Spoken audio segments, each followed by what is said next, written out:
வணக்கம். ஜவை இஜக் ஃப்ரம் ஜவாதுபட்டி புதூர்.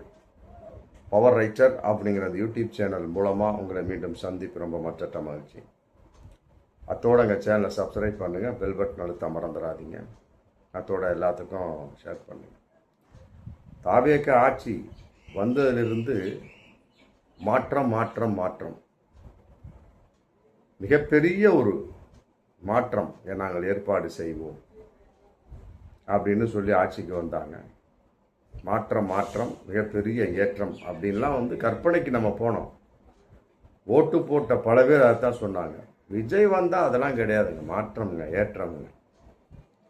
ஒன்றுமே இல்லை. திமுக ஆட்சி என்ன செய்தாங்களோ அவர்கள் செய்த அந்த விஷயத்தில் ஒரே ஒரு எழுத்தை மாற்றுறது, இல்லை ஒரு வார்த்தையை மாற்றுறது, இல்லை ஏதோ ஒன்றை சேர்த்தி பண்ணுறது, எவ்வளோதான். 1000 ரூபா கொடுக்குறீங்கிறது அவங்களுடைய மகளிர் உரிமை தொகை. இவர் 2500 தர்றேன் அப்படின்னாரு. இன்னைக்கு வரைக்கும் தரவே இல்லை.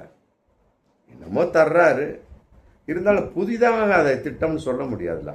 அவங்க 1000 தர்றாங்க, நான் 2500 தர்றேன், இவ்வளோதான். அதுக்கடையில் மு.க. ஸ்டாலின் சொன்னார், நான் 2000 ரூபா தரேன்னாரு. அவர் ஆட்சிக்கு வரல. 2500 தரேன்னு சொன்னவருடைய பேச்சை மயங்கி மக்கள் போட்டு விட்டார், குறிப்பாக பெண்கள். இன்னைக்கு என்ன ஆச்சு? வெள்ளை அறிக்கை விட்டுட்டு உட்காந்துருக்காரு. ஆமாம், இல்லைங்க, 10 லட்சம் கோடி கடன் இருக்கு. அது கீர்த்தனா சுரண்டிட்டு போயிட்டாங்க. ஏங்க, ஒரு திட்டத்தை அறிவிக்கிற அப்படின்னா பிப்ரவரி மாதமே அவங்க ஒரு பட்ஜெட் மாதிரி கொடுத்தாங்க. கரெக்டாக பார்த்தாங்க. அது எத்தனை கோடி கடன் சொன்னாங்க, முடிஞ்சு போச்சு. ஏப்ரல் 23ஆம் தேதி தான் தேர்தல். மே 10 தான் ரிசல்ட்டு. அப்போவே ஆட்சியை விட்டு ஓடி இருக்க வேண்டியதானே. 10 லட்சம் கோடி கடன் இருக்குப்பா, நான் பண்ண முடியாது. 108 பேர் வந்தப்போ ஓடி இருக்க வேண்டியதானே. எதற்கு அந்த தொங்கு சட்டமன்றத்தை கூட இழுத்துட்டு உட்காந்துருக்கோம். ஆளுக்கு 10 கோடி 20 கோடி கொடுத்துருக்கேன். புரியுதுங்களா? இந்த இப்போ சொல்கிறார் திண்டுக்கல் சீனிவாசன், ஒவ்வொரு ஆளும் 50 கோடி வாங்கினாங்க அப்படிங்கிறார். அதிமுக எம்எல்ஏ 6 பேர், மற்ற எத்தனை பேர் அந்த சபாநாயகர் முன்னால் அந்த நம்பிக்கை தீர்மானம் கொண்டு வரக்கூடிய சமயத்தை நிரூபிக்கக்கூடிய விஷயத்துக்கு ஆளாளுக்கு 50 கோடியா. திண்டுக்கல் சீனிவாசன் சொல்கிறார், பப்ளிக்காக பேசுகிறார். இப்படி இருக்கக்கூடிய சமயத்தில் எதுக்கு தேவையில்லாமல் மாட்டிக்கணும்? 10 லட்சம் கோடி கடன், 10 இது இருக்கக்கூடிய விஷயம் எல்லாத்தையும் சேர்ந்து வெள்ளை அறிக்கை விட்டீங்கன்னா அப்புறம் நீங்கள் சொன்னதுக்கு என்ன பிரயோஜனம் இருக்கு? ஒன்றுமே கிடையாது. அது மிகப்பெரிய ஒரு மைனஸ். அடுத்தது மகளிர் விடியல் பயணம் அப்படின்னு மு.க. ஸ்டாலின் விட்டார். இப்போ அதை மகளிர் பயணமாக இவங்க மாற்றிட்டாங்க. அதான் இவங்க ஏற்படுத்தின ஒரு மிகப்பெரிய ஒரு மாற்றம் போல. மகளிர் விடியல் பயணம், அந்த விடியலை தூக்கிட்டா மகளிர் பயணம். சரி, மகளிர் விடியல் பயணத்துக்கும் மகளிர் பயணத்துக்கு என்ன வித்தியாசம் இருக்கு? இல்லை, சினிமா துறையில் இருக்கக்கூடிய முதலமைச்சருக்கு இந்த மாதிரி ஒரு நெளிவு சுழிவே தெரியல அப்படின்னா, பேச்சு மட்டும் பேசுகிறாரு, இப்படி பேசுகிறாரு, அப்புறம் என்னென்னமோ பேசுகிறாரு. ஆனால் அந்த நெளிவு சுழிவு தெரியல வார்த்தையின்.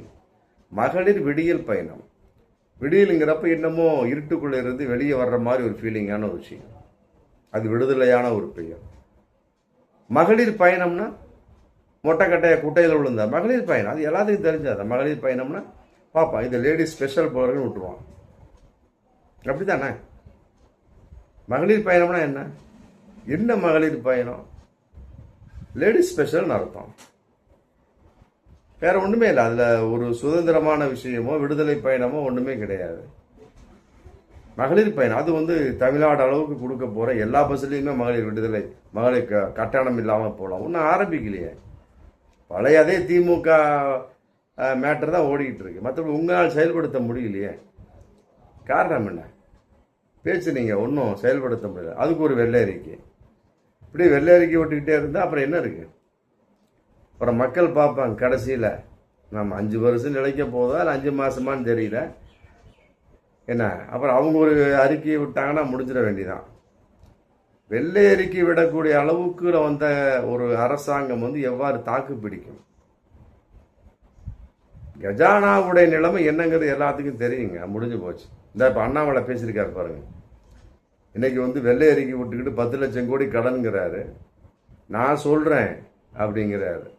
அவர் ஆட்சியை விட்டு போகக்கூடிய 85 லட்சம் கோடி கடன் வச்சுட்டு போவார் பாருங்க அப்படிங்கிற அண்ணாமலைலாம் சொன்னால் கரெக்டாக இருக்கும்.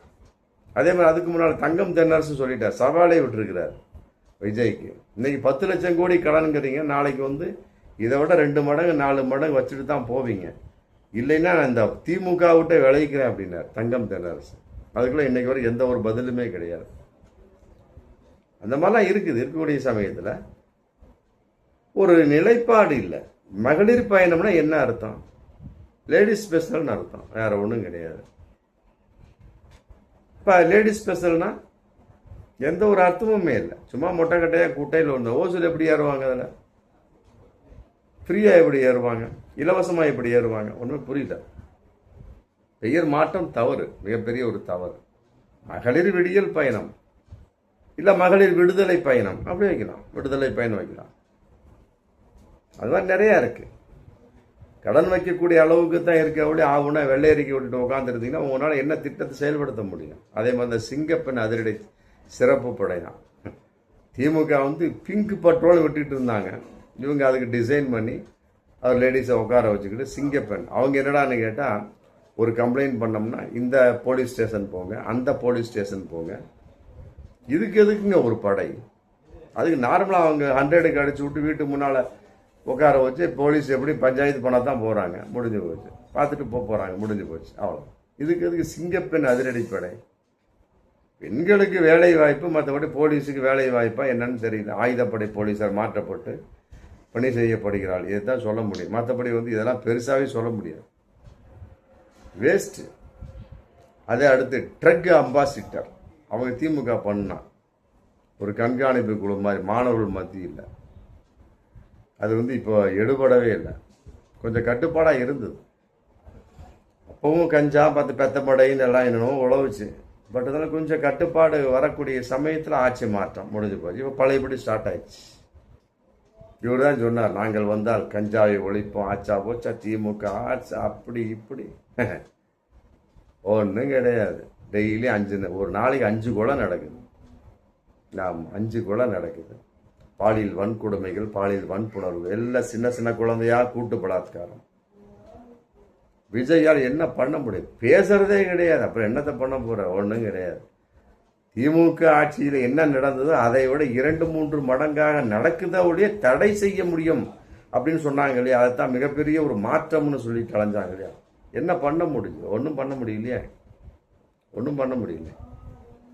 அதே மாதிரி இளைஞர்களும் மாணவர்களும் காவல்துறைக்கு கட்டுப்படக்கூடிய அளவுக்கு எதுவுமே இல்லை. இளைஞர்கள் காவல்துறை சொன்னால் கேட்குறாங்களா? முதல்லாம் கேட்பாங்க, மாணவர்கள் கேட்கறதில்ல இப்பெல்லாம். அந்த மாதிரி ஒரு இதாகிட்டு கஞ்சா போதையெல்லாம் வந்து முதல்ல மாதிரி கிடையாது, ரொம்ப அதிகமாக போச்சு. திமுக ஆட்சி எவ்வளவோ பரவாயில்ல, ஒரு கட்டுப்பாடுக்கு வச்சுருந்தாங்க. மற்றபடி ஒரு விஷயம், ஏன்னா அவங்க வந்து இந்த ரவுடிஸை கட்டுப்படி ஒரு டைப்பாக வச்சுருந்தாங்க. ஆரம்பத்தில் வரப்போ ஒரு 5-6 என்கவுண்டர் போட்டாங்க. அத்தனை பேரும் ஓடி போயிட்டான் தமிழ்நாடை விட்டு. உள்ளே வந்தீங்கன்னா அவ்வளோ சூட்டு பெனாஸ் அப்படின்ட்டார். அதனால் வந்து அந்த ஏ கிரேடு பி கிரேடுன்னு சொல்கிறாங்க, இந்த ரவுடிஸ்லாம் ஓடி போயிட்டாங்க தமிழகத்தை விட்டு. ஆட்சி மாற்றம் வந்தவொடனே உள்ளே வந்துட்டாங்க. சும்மா அது வாட்டுக்கு நடக்குது. பாலியல் வன்கொடுமை, பாலியல் பலாத்காரம், கஞ்சா. என்ன ஆட்சி மாற்றம் வந்து விஜய் வந்து என்ன பிரயோஜனம் இருக்கு? ஒரு நயா பைசாவுக்கு பிரயோஜனம் கிடையாது. செயல்படவே தெரியலைங்க இந்த ஆட்சிக்கு. இந்த இருக்கக்கூடிய அமைச்சர்களுக்கு செயல்படவே தெரியல. அதே மாதிரி பார்த்தீங்கன்னா முதல்லலாம் வந்து பெண்கள் ஹெல்மெட் நிறையா போட்டு போகிறாங்க. இப்போ காவல்துறையே கண்டுக்கிறது இல்லை, பெண்கள் ஹெல்மெட்டே போடுறது கிடையாது. முதல்ல நிறைய செக்கப் நடக்கும், ஒரு கட்டுப்பாடு இருந்து காவல்துறையை வந்து மு.க. ஸ்டாலின் வந்து கட்டுப்படுத்தி வச்சிருந்தார். இன்னைக்கு வந்து அந்த கட்டுப்பாடு இல்லை. ஹெல்மெட்டில் பெருசாக ஒன்றும் கிடையாது. சும்மா கடைசியில் ஒரு 10 கேஸை புக் பண்ணிட்டு விட்டுருவாங்க போல இருக்கு. அதில் குறிப்பாக வந்து பெண்கள் ஹெல்மெட்டே போடுறதில்ல. இது ரொம்ப வருத்தத்துக்குரிய விஷயம். அப்புறம் பல விஷயங்களை பார்க்கக்கூடிய சமயத்தில் பெண்கள் இது அமைச்சர்கள் வந்து சுயமாக முடிவெடுக்கிறார்களா அப்படின்னு தெரியல. என்னமோ அங்கே ஒன்று பேசுகிறாங்க, இங்கே ஒன்று பேசுகிறாங்க. அவங்களுடைய பேச்சுக்கெல்லாம் பார்த்தா ஒரு சுயமாக முடிவெடுப்பதாக தெரியவில்லை. விஜய் சொல்கிறாரா இல்லை புஷி ஆனந்த் சொல்கிறாரா அப்படிங்கிறது தெரியல. அமைச்சர்கள் முடிவெடுக்கிற மாதிரி தெரியல. மற்றபடி அதனால் அதிகாரிகள் வந்து அவர்களை மதிக்கிறதே கிடையாது. அமைச்சர் யார், அதிகாரி யார் தெரிய மாட்டேங்குது. திமுக, அதிமுக, மற்ற இருக்கக்கூடிய மற்ற கட்சிகளுடைய அந்த நிலைப்பாடே வேற. எல்லாம் சின்ன சின்ன பசங்களாம் இருக்கிறாங்க, அதில் மூத்தவர் இருக்கிறாங்க. இருந்தாலும் வந்து அந்த அளவுக்கு ருசிகரமான ஒரு விஷயமா எதையும் சொல்ல முடியாது. நம்ம இதெல்லாம் வந்து விஜய் கண்டுக்கிறதே கிடையாது. ஒரு எச்சரிக்கை விடலாம், மற்றபடி இப்படி பேச அப்படி பேச எதுவுமே கிடையாது. அவர் தான் பத்திரிகையாளரே சந்திக்கிறது இல்லை. அப்படிங்கிறப்ப அவர் எதுக்கு பேசுகிறாரு? ஒரு அறிக்கை கூட விடுறது கிடையாது. ஆச்சுங்களா? அப்புறம் ஒன்று என்னன்னு கேட்டால், எங்களுக்கு அவகாசம் வேணுங்க. ஆமாம், பொறுமை வேணும். எனக்கு பொறுமை வேணும். எங்களுக்கு வந்து இன்னும் கொஞ்சம் அவகாசம் வேணும், டைம் கொடுங்க. அது எப்படிங்க கொடுக்க முடியும்? இது என்ன இது நிச்சயதார்த்தம் போட்டுவிட்டு கல்யாணத்துக்கு பணம் இல்லைங்க, ஒரு மாதம் தள்ளி வச்சுக்கலாம் அப்படிங்கிறதுக்கு கடைக்கால் போட்டுட்டோம். மேஸ்திரிகிட்ட சொல்லலாம், அப்பா ஒரு 10 லட்ச ரூபா இதாக இருக்குது, ஒரு வாரம் கழிச்சு பில்டிங்கை ஸ்டார்ட் பண்ணிக்கலாம். சரிங்க அப்படின்னு சொல்லி அவரு போயிடுவார். 10 லட்ச ரூபாய் ரெடி பண்ணிட்டு கூப்பிட்டா அவர் வருவார் மேஸ்திரி. அது மாதிரியா அது? அதுக்குள்ளே குற்றங்கள் அதிகமாகிட்டே போயிடும். காவல்துறையாகட்டும், மருத்துவத்துறையாகட்டும், கல்வித்துறையாகட்டும், உணவு சம்மந்தப்பட்ட துறையாகட்டும், இந்த துறையெல்லாம் வந்து டக்குன்னு முடிவு எடுக்கணும். இல்லைன்னா அவ்வளோதான். முதலமைச்சர் விஜய்லாம் ஹோகையா தான். அமைச்சரவே ஏமாத்திடுவாங்க, முதலமைச்சரை ஏமாத்திடுவாங்க. இந்த மாதிரி துறைகள்லாம், காவல்துறையில் சாதாரணம் கிடையாது, அப்படியே பிளேட்டை மாற்றுவாங்க. மருத்துவத்துறையில் பல திருட்டுகள் ஏற்படும். கல்வித்துறை சொல்ல வேண்டிய அவசியம் இல்லை. ஒரு பையனும் இயங்க மாட்டான். சும்மா அவன் உட்காந்து A for apple, B for bread மரத்தடியில் உட்காந்து சம்பளத்தை வாங்கிட்டு போயிட்டே இருப்பான். ஆசிரியர்களும் உணவுத்துறை சொல்லவே கிடையாது, எல்லாம் கலப்படம் ஆயிரும். அவகாசத்துக்கு வேலை கிடையாதுங்க. அவகாசத்தை நீங்கள் எதுக்கு எதிர்பார்த்து வர்றீங்க? அவகாசத்தை எதிர்பார்க்கக்கூடிய அளவுக்கு இருக்கீங்கன்னா அப்புறம் உங்களுக்கு அனுபவம் இல்லைன்னு அர்த்தம். அப்படி நீங்கள் எதுக்கு அட்மினிஸ்ட்ரேட்டிவ்க்கு வர்றீங்க? மக்களுக்கு பயங்கரமான நஷ்டங்க. தாவேக அரசு வந்து மக்களுக்கு பயங்கரமான நஷ்டம். இந்த 55-60 நாளில் என்ன நடந்துச்சு? ஒன்றுமே கிடையாது.